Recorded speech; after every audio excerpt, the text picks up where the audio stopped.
In 2011, 22-year-old Jared Loughner would embark on a swift and brutal rampage that would make world headlines. Congresswoman Gabby Giffords was among those shot. Men. All of a sudden I heard a bang. Women. There's multiple people shot. And children. Oh my God. Would die at his hand. As the seconds ticked, the body count rose. It was just an eerie scene of people dead, taking their last breaths. And with it the question, what had driven this youth from the Arizona suburbs to commit his deadly killing spree? This is my genocide school.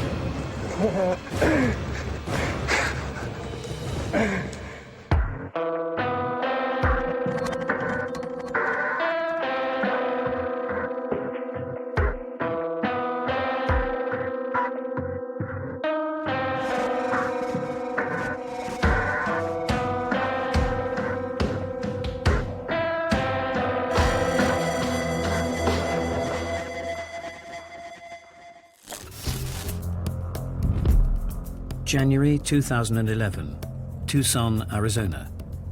A thriving city set amidst an arid landscape in the southwestern corner of the United States. In a downtown shopping mall, recently re-elected Senator Gabby Giffords was about to begin a session of Congress on Your Corner, an opportunity for a meet and greet with the local residents. Gabby is my congresswoman, and she liked to make herself available to her constituents. People didn't have to come to her office. She would announce where she was going to be and invite people to come and talk with her. Many had been looking forward to the morning, and with an air of anticipation, a crowd gathered for the 10 a.m. start. It was a beautiful, crisp, clear, bright blue sky Saturday morning. And we went out to the Safeway just to pick up a couple of small items. I pulled into the parking lot and I could see the big sign up there that said Gabby Giffords. Everybody seemed to be pleasant, enjoying talking to each other. I was enjoying eavesdropping. Spirits were high, but unknown to those gathered, a danger lurked amongst them. There were 12 chairs sitting in front, with 12 people, mostly couples, sitting in those chairs. So I walked to the end of the 12 chairs. But just moments in, and the lives of those waiting in line were suddenly torn apart. Within seconds of us walking into the store, that the pops started. I was standing there talking to this couple, and all of a sudden I heard a bang. And then a series of pop, pop, pop, pop, pop, pop, pop. Bang, bang, bang, just like that. People started running into the Safeway, bloodied, screaming. They've shot the Congresswoman, they've shot the Congresswoman. I could see the shadow of the gunman walking down the sidewalk. And at point blank range, he was shooting everybody in the head. Pop, pop, pop, pop, pop, pop. And when I dropped to the sidewalk, I felt the bullet hit the back of my head. 911, where's your emergency? 911, there was a shooting at Safeway where Gabby Giffords was. Was somebody shot then, sir? Yes, the guy, it looked like the guy had a semi-automatic pistol. He went in, he just started firing. Is anybody injured? Did you say Gabby Giffords was hit? She's hit. Okay. She's breathing. Okay, and there's other people that are injured? Other people, there's multiple people shot. Okay. Oh my God. 20584. The call came out and we heard the audible tones saying that there was a serious incident that was going on. And what I was told next was there was a shooting at the Safeway. A caller's reporting a shooting a man with a semi-automatic weapon. He shot at people, and he was last seen headed towards the Walgreens. He ran northbound out of the store wearing a black hoodie and blue jeans. And we have a caller who believes that Gabrielle Giffords was shot. That's multiple victims. There was lights and sirens the entire way. In just 17 seconds, the shopping mall had been transformed into a scene of bloody carnage. I couldn't accept, even then, even as I'm walking out, that there was actually somebody out there shooting. In the immediate aftermath, the ruthless spree became a global news story. We continue our team coverage on the mass shooting at a North Side Safeway. Congresswoman Gabrielle Giffords was among those shot. The gunman had injured 13 people and brutally murdered 6. Oh my God, there are dead people outside that door, right in your grocery store. And the world waited to hear who was responsible for the unprecedented and ferocious rampage. We will have some more information on the person in custody connected to these shootings. The Associated Press has identified the person, the suspected shooter, as 22-year-old Jared Loughner.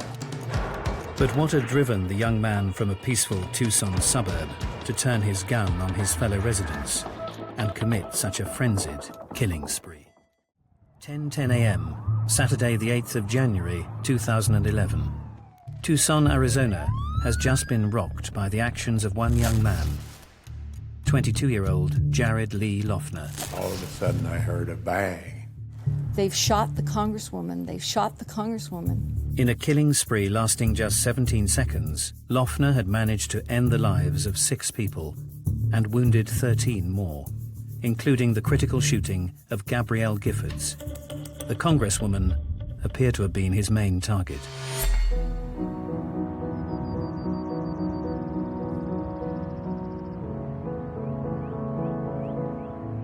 Known to be one of the oldest cities in the United States, Tucson, Arizona is located just 60 miles from the Mexico border. The culture is very influenced by the Mexican population, so we have a lot of the Hispanic culture here. You'll have a lot of great Mexican food. You'll see a lot of the Spanish dancing and in the music. It's beautiful, it's sunny. People have no idea when they hear about Tucson, Arizona, and think that it's just a big desert wasteland, and they come here and see the beautiful mountains and our fabulous weather. Despite its recent growth, the city is still renowned as a friendly, welcoming place. And we have a very small town feel, even though there's probably about 800,000 people that live in the community. Definitely just a nice, chill place. Great place to raise a family. I loved that growing up just because I felt safe. One young resident's early years in Tucson began no differently to anyone else. Born on the 10th of September 1988, Jared Lee Loughner was raised an only child in a working-class area of the city. His mother was a respected and well-liked manager for the Parks and Recreation Department of Pima County, and his father stayed at home, restoring cars for money. Growing up in Tucson, it's nice just because it's very quiet. You get to the suburbs and it's just a nice, calm place. People, they're still friendly though. There's always something to do. There's never a boring time. During his early years, Loughner enjoyed a close-knit circle of friends. I met Jared through a mutual friend. We were in middle school, we were about like 12, 13 at the time, and the common bond we had was music. At that time, I had just learned how to play the guitar, so I was just like, I need to start a band, I need to go do something, and a mutual friend was just like, hey, yeah, Jared, he plays bass, like, go talk to Jared. The first time I met Jared, I believe it was at a party, and because we kind of all had the same friends. Although he demonstrated a rebellious streak in his early teenage years, Loughner was far from a concern to either his parents or those around him. I think we were with Jared. We were in my neighborhood and we're going up and down the streets and we're getting out and smashing all the mailboxes on the street. Pretty much just get into a lot of trouble, drink, go, wreak havoc on neighborhoods, kind of stuff like that. Despite some episodes of delinquency, his friends didn't consider him unusual amongst his peers. He was on the same page as everyone else. His conversations, everything he was doing seemed absolutely normal. But as Jared Loughner reached his late teens, the friendly, relaxed musician that everyone liked began to change for the worse. It seems that a big turning point in his life was he had a crush on a classmate in high school. According to the gal, he had a much bigger crush on her than she ever had on him. So she just gave him the door, you know, they broke up, and according to his high school male peers, that was when the guy just really kind of began to lose it. I think he just really wanted to have friends and a girlfriend and stuff like that, and I think that never worked out for him, so I think he felt kind of alone. He started acting out in a way that, in retrospect, looks like the early part of an onset of mental illness. He withdrew from school, he withdrew from friends.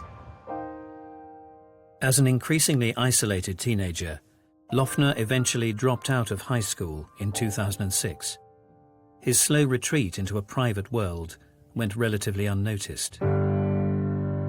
But 5 years later, he would grab the nation's attention with a vengeance. 29 minutes past midnight, the 8th of January 2011, Motel 6, Tucson. 10 hours before embarking on his killing spree, Jared Loughner checked into room 411. Throughout the night, Loughner carried out a series of movements that saw him putting into place the final preparations for an assassination attempt on Congresswoman Gabby Giffords. Before the spree, Loughner was clearly very busy. He was no doubt suffering from what we would often call future foreshortening. He wasn't looking much beyond the next 24 hours. In fact, he may not have believed he would survive the next 24 hours. As the night progressed, Loughner made several short trips to a local convenience store. At 1 a.m., he picked up a roll of newly developed film containing photos he'd taken of himself only hours earlier. There were several pictures of Jared Loughner, one of him in female underwear. It was kind of odd. And there was a photograph of a 9mm gun on top of a U.S. textbook. Loughner made the final return to his room at 4:12 a.m. with his newly developed photographs. He logged on and entered into his familiar subversive world within the internet and began posting the bizarre images online. He spent into the wee hours on the computer, sending emails out and, goodbye, dear friends, stuff like that. Retreating into the online world was nothing new. In recent months, Loughner had been pushing away friends and family in the real world in favor of a community online, where he hoped his increasingly irrational views would find a home. A lot of his MySpace records showed that he was into revolutionary literature such as Fahrenheit 351 as well as Mein Kampf, though he was well read in a typical standard teenage way. One particular site was a gathering place for conspiracy theorists and skeptics, and here Loughner hoped his odd views would find recognition. He would often post long rambling comments, often about currency, about the Constitution of America, how high schools were an illegal act, and how gold and silver were the only true currency to believe in. Loughner's views began falling on deaf ears, some onliners even going so far as to suggest he seek psychological help. A lot of his fellow students and professors became really spooked, very freaked out by the guy's very, very bizarre behavior.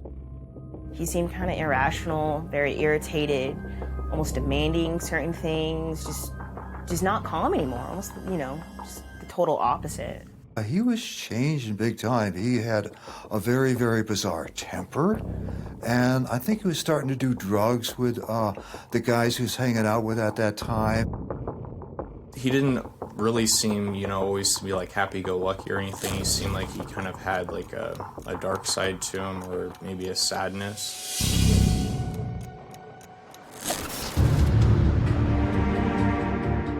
While he was at Pima Community College, there were a couple of instances when issues as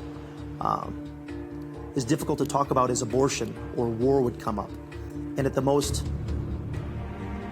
unideal times, he would blurt out in laughter.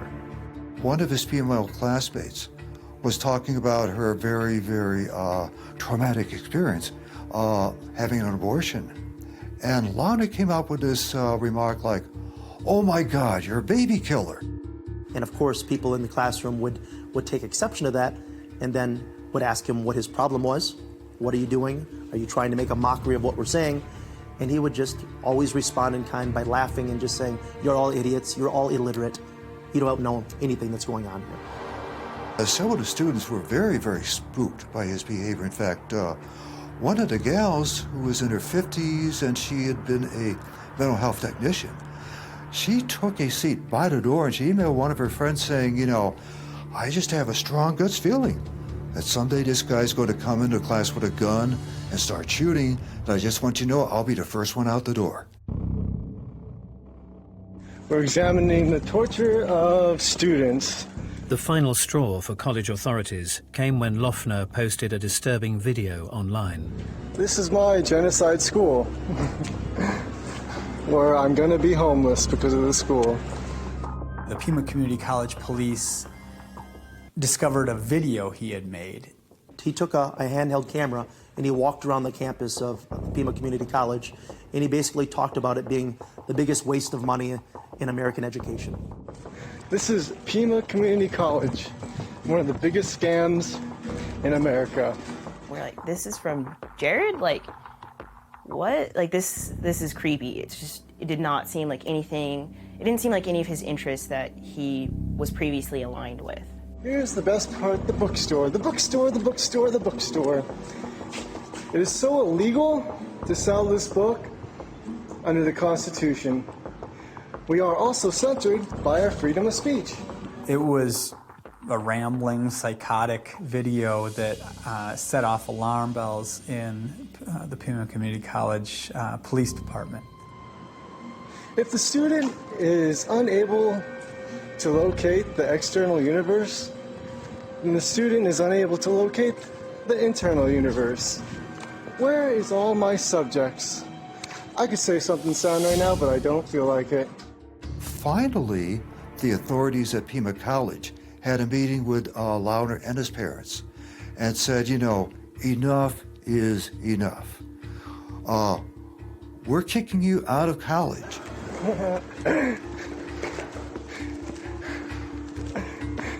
They gave him a letter. They said that he was suspended from school and that he could not come back until he had a mental health evaluation and an okay from a mental health professional, a psychologist or a psychiatrist. He was never able to produce that letter, of course. Thank you. This is Jared from Pima College. 7:04 a.m., the 8th of January, 2011. Just 3 hours before Loughner embarked on his killing spree, he again left his motel room and made yet another trip to a store. This time he tried to buy ammunition for a recently purchased handgun. He had attempted to purchase 9mm ammunition. However, his behavior was so erratic that the sales clerk denied him. Actually told him, I'll go check the back to see if I can find any extra ammunition. The clerk was, hey, something wrong with this guy. Came back and lied to Jared Loughner, telling him he had no ammunition to sell. The gun Loughner was trying to buy ammunition for was a high-capacity semi-automatic, legally purchased by himself only a few weeks earlier. He also developed an interest in firearms, which isn't that unusual, but did concern some of his friends when he showed up with a gun here or there. Some friends had some concerns about him owning a gun. At 7:31 a.m., undeterred, Loughner again attempted to purchase ammunition from a different store. This time, failing to raise any suspicions, he succeeded in buying 8 boxes containing a total of 400 rounds. He already had his weaponry. He had the Glock semi-automatic with several magazines, which nobody needs, you know, unless you're in military combat. With only hours to go before the arrival of his main target, Congresswoman Gabrielle Giffords, Loughner was on the move once again. This time he was making his way home. As Loughner approached the front door of his house, he was confronted by his father. His father said, "What the hell are you doing here with this big bag there? Where are you going?" In recent months, the relationship between Loughner and his parents had become increasingly strained.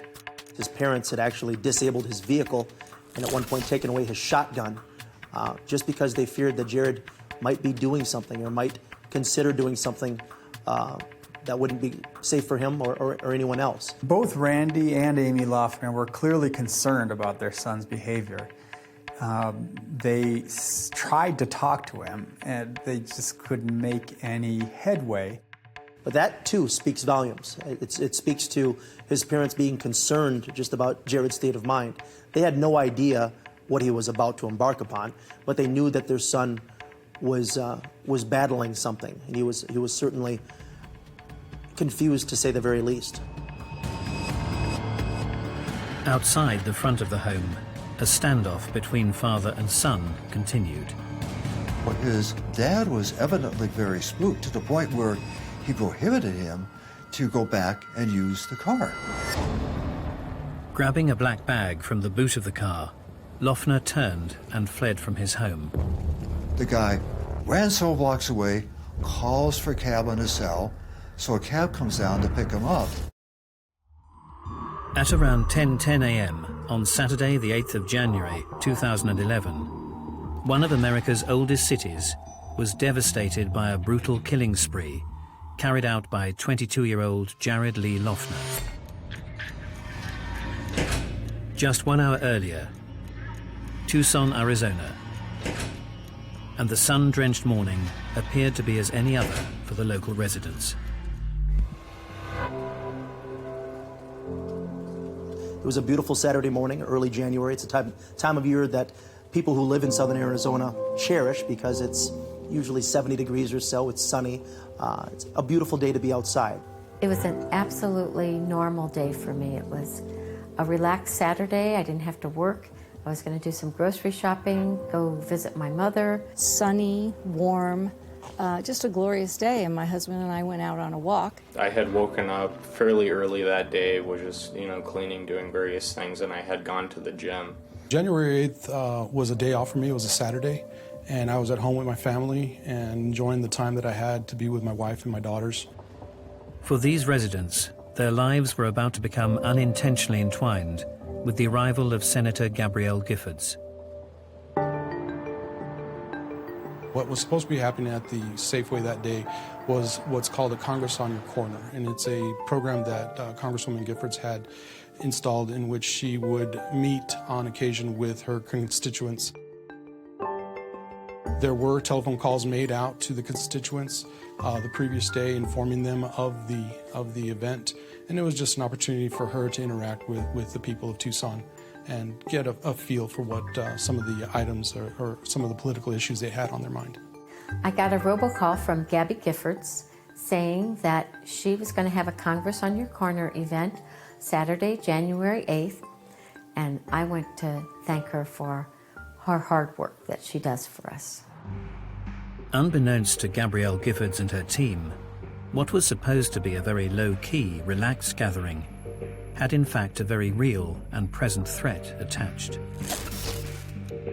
Jared Lee Loughner had a burning hatred for the Congresswoman that could be traced back to an incident years previously. Loughner had actually met Gabrielle Giffords at a rally similar to the one where he committed his spree. He had actually been to a prior talk that our Congresswoman gave, and he raised his hand, he had a question. And he basically asked, quote, "What is government if words don't have meaning?" Congressman Giffords obviously didn't really know how to answer that question because it's sort of without any context, how would you answer that? This was something he used to always say, words have no meaning. And she was kind of like, nonplussed by that, said, well, thank you, and let's move on to the next question. He took that slight very personally, and it's something that grew in him over the months and years that followed. And it became not only a curiosity, but it became a very directed hatred toward Congresswoman Gabby Giffords. A later exchange would compound the hatred he felt towards her. He also wrote to her office, and her office wrote back to him, but they made the mistake of addressing the letter to a Mr. Loughner rather than Loughner, and this angered him and proved that he was clearly intellectually superior to the people who were in power. So he had no respect for politicians, state, teachers, or authority. This kind of killing spree is not political. It comes out of psychopathology, not politics. And Jared Loughner would have opened fire under these circumstances, even if he had never met Congressman Giffords. At 9:54 a.m., Loughner arrived by taxi outside the Safeway store. Lots of small behavioural clues from Loughner's behaviour before the spree show that he was completely lucid and coherent. He took a taxi to the supermarket where Giffords was speaking. He had the money on him to pay. He gave a bill to the taxi driver and insisted on the change, so he clearly knew what he was doing and where he was. Just yards away, Loughner's intended target was about to greet those who had been queuing to meet her. When I went down there that day, I pulled into the parking lot and I could see the big sign up there that said Gabby Giffords. And so I parked the car and walked up there. Now there was probably 25 people in line. There was a number of elderly women and men. Appeared to be couples, some not. There was a woman just slightly older than me with a little girl with her. And when I got about 6 feet from Gabby, one of her aides, Gabe Zimmerman, who I'd never met before, came out and talked to me and told me I'd have to get to the end of the line and sign in. Gabrielle Giffords is there just about ready to start her Congress on the corner. And I turned to my husband, I said, you're lucky that I'm not more political, or I would make you stop right now while I shake her hand. And he's like, come on, let's get inside and get the Brussels sprouts and the milk and get out of here before it gets too crowded. So we are walking in. The shooter is walking out at the exact same time. All of a sudden, this crazed guy comes barging his way through this line, way up to the front, takes out this pistol, and bang! He opened fire, shooting Gabrielle Giffords directly in the head. Gabe Zimmerman, who was one of Gabrielle Giffords' leading aides, he immediately ran up to her aide, and he took a bullet in his head, which immediately killed him. Within seconds of us walking into the store, that the pop started. I knew immediately it was a gun. I was standing there talking to this couple, and all of a sudden I heard a bang. I had no idea what that was. I'd never heard a gun fire before. And it wasn't until people started running into the Safeway, screaming, they've shot the Congresswoman, they've shot the Congresswoman, that my brain woke up and went, oh my gosh. I saw him just as a figure walking, as a shadow.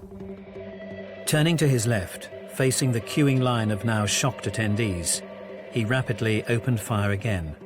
He pulled the gun up and he aimed it right at my head, and then he brought this hand up to grab the gun.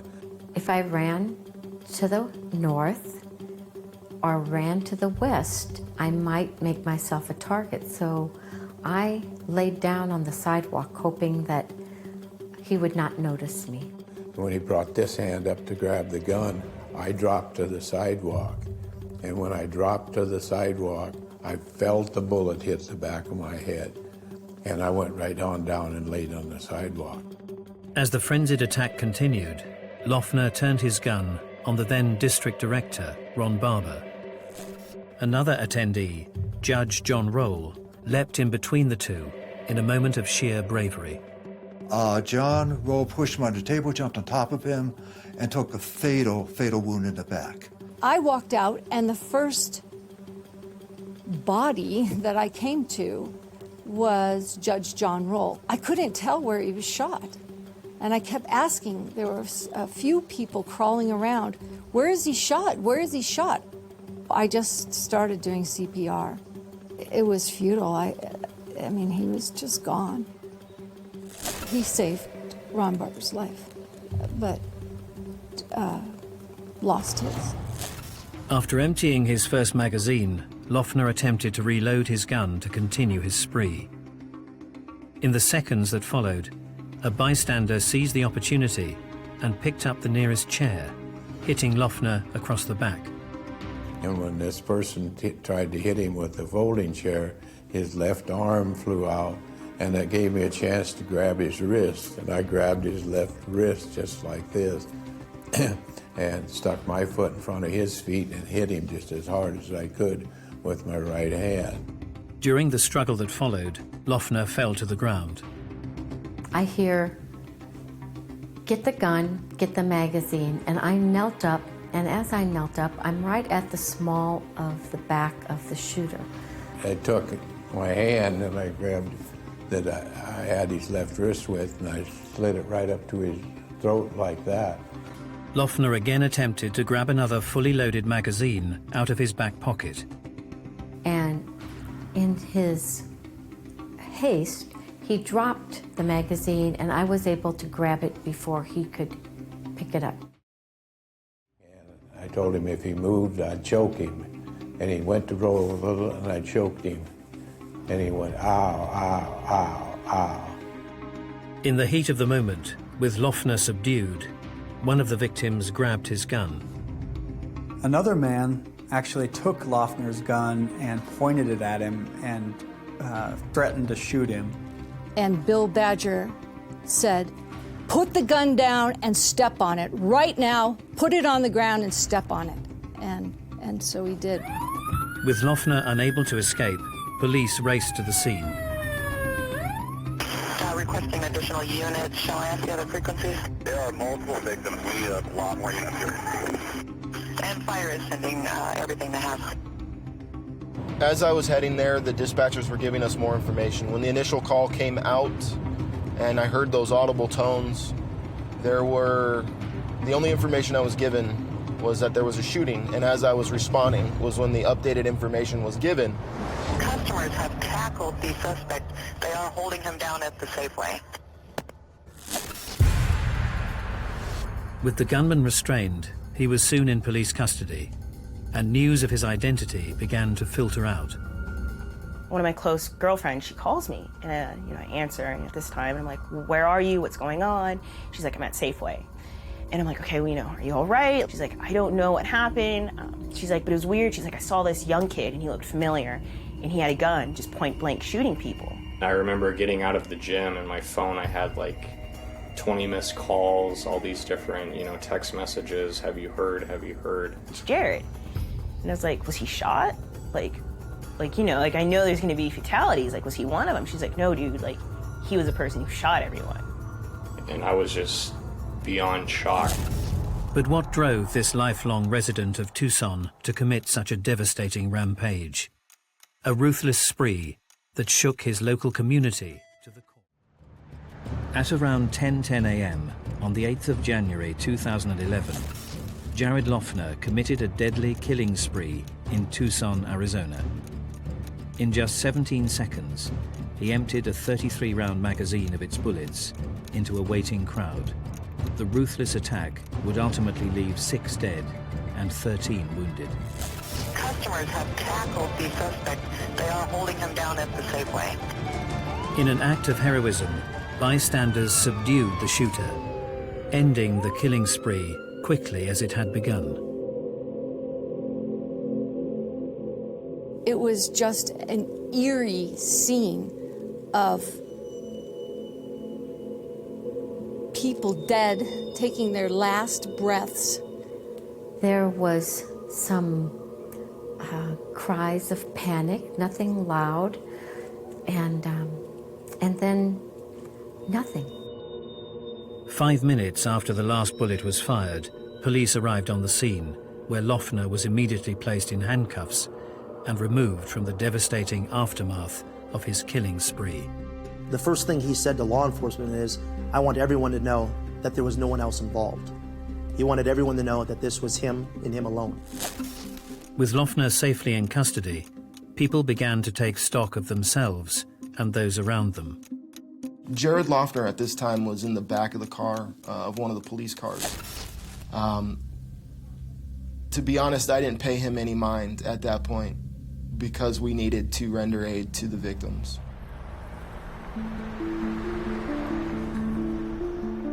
There wasn't that mass chaos, a mass of people running like you would almost expect. It's almost like they came together and began to help each other. I had my blinders on, and I was taking care of the people that were right here. I'm laying there, my glasses are broken. I grabbed my cell phone out of my pocket and I clipped my number here at the house, and Sally answered the phone and I said, Sally, I've been shot, but I'm okay, but I need you here right away. I actually said to him, what do you mean? I thought maybe there'd been a robbery. I simply didn't know. He told me where he was, and when I got off the phone, I immediately forgot. I was just absolutely in shock. A 9-year-old child was also amongst the victims that morning. Well, the one memory that I don't think I will ever be able to purge from my brain is looking over and seeing one-handed CPR being done on a tiny little 9-year-old girl. I realized how desperate it was when somebody came up to me and said, there's a little girl, and it doesn't look like she's going to make it. Tragically, on the way to hospital, she died. Amongst those critically wounded was Congresswoman Gabby Giffords with a serious gunshot wound to the head. Jared Loughner's bloody rampage had left 13 people seriously wounded and 6 dead. Bill did what he did by knocking this man to the ground and holding him there was of absolutely no surprise to me whatsoever, because that's Bill's character. That's how Bill's made. Along with the young child, 5 adults were also victims of the brutal spree. Dorothy Morris, Judge John Roll, Phyllis Scheck, Dorwin Stoddard, and Gabe Zimmerman all lost their lives at the hands of one man, Jared Lee Loughner.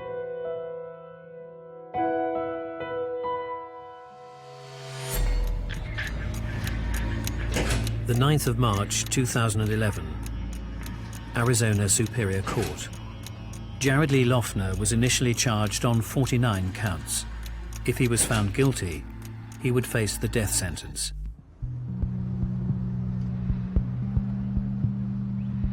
At his first court hearing in May 2011, he had an outburst. He was disconnected from what was going on. I think Jared Loughner was a very confused young man who was spiraling into madness. Throughout the proceedings, Loughner's behavior deteriorated, and he had to be forcibly removed from court. Deemed unfit to stand trial, he was remanded in custody, where his mental health declined further. He was in just terrible shape. He was psychotic, he was having hallucinations. At one point, he paced for 50 hours in his cell, got open literally for 50 hours straight. He got open sores on his feet. Those became infected. 26th of June 2011. Diagnosed with paranoid schizophrenia, the trial judge ruled that Loughner should be forcibly medicated with antipsychotics. There is a possibility that Loughner believed he was killing evil people. He was doing us a big favor, ridding the world of evil. And this was just an act that he knew he had to fulfill because these were very bad forces working on our society, and he was doing us a favor. After 14 months, he was deemed competent to stand trial, where the prosecution was seeking the death penalty. I think he and his representation saw the writing on the wall. He would have been executed. In an eventual plea bargain, Loughner admitted guilt to 19 of the 49 original charges, including attempted assassination of a congresswoman, the murder of 2 federal employees, causing the death of 4 others, attempted murder of 2 federal employees, and injuring 10 others through the use of a pistol. The shooting really shook this town. People reacted with grief, mourning, just utter shock. I've always known that I was going to see things that most people don't see, but never to the magnitude of this incident. We survived, so we try to be a voice for the people who will no longer have a voice. By admitting his guilt, Loughner avoided the death penalty. That day will be forever emblazoned on my mind and in my heart and on my soul as the very worst day of my life. Jared Lee Loughner was given 7 consecutive life terms plus 140 years, meaning under current law, he will never be released. Now this guy has got to spend the rest of his life living with the consequences of what he did. Since the shooting spree, mental health and gun control laws have again become the focus of fierce debate throughout America. I think for our people who have mental problems, we need to help them. We can't just push them out there and let them do something like this. It kind of drew a line in of who do you really know? And you say you know someone, but do you really know them? You were not going to find the red flags in his childhood. And that's because he had a genetically determined illness, schizophrenia, that doesn't appear in terms of symptoms until an individual is in his late teens or early 20s. You get a different Jared Loughner at that point. And this one turned out to be extremely violent.